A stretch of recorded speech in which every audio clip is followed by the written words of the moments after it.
Hey, it's Clay, and this will be a video chart on Litecoin. We will take a look at the 4-hour time frame. Before I get started, I do want to note that from a disclosure perspective, I am long Litecoin, so just keep that in mind. I am an owner of Litecoin from the long side.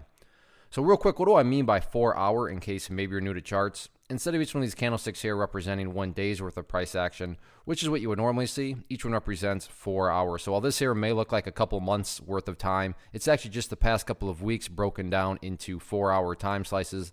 I like to this time frame. I think does a good job of telling the quote-unquote story of the price. And in more so the shorter term makes mapping out a very logical question quite straightforward. That question revolves around the fact that today, over the past several hours, the price has made a very nice move. I mean, when you consider that not that long ago, the price has been flirting down around this area of the chart, and now all of a sudden it's up there. Any rational person would say, yeah, the bulls have definitely made a nice move as they've expanded to the upside. So as the price has risen, like I said, I think we can all agree that's been a good solid move. But that does bring up the logical question of, is there any sort of true power behind this price movement? Is there any sort of genuine strength? Or is this just some sort of knee-jerk reaction? And for that, I'm going to use this green line here. I want to focus on a single level. And that level, as far as, like I said, more so shorter term going forward, but all bigger bounces, all bigger reversals have to start somewhere. So let's see, like I said, is this the start of anything bigger? And for me, it's all about 118. Why is 118 so important? Well, hopefully we can all agree on the logic that price movements with true power, with genuine strength, the price is going to progress forward. The price is not going to go back to where it was.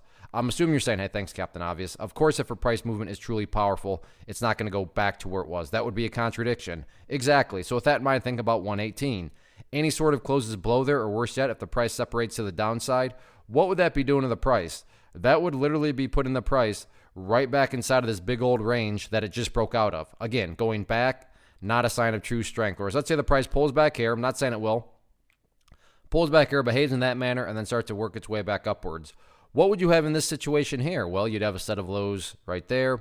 You'd have this base of lows down there. If you picture each one of those as stair steps, well, hey, now you have stair steps progressing in the upwards direction. And again, that's the name of the game. That's what a truly strong move is going to do over time. It's going to make progress forward. And in this situation, I'm defining and quantifying the phrase make progress as 118. So that is certainly the key level going forward. In fact, I'm not even going to talk about levels of resistance because in my mind, top priority has nothing to do with breaking levels of resistance. Top priority has to do with starting to establish itself and make progress in the upwards direction. And once more, quote-unquote make progress defined as 118. So let's see if the price can hold above it or not over the next couple of days.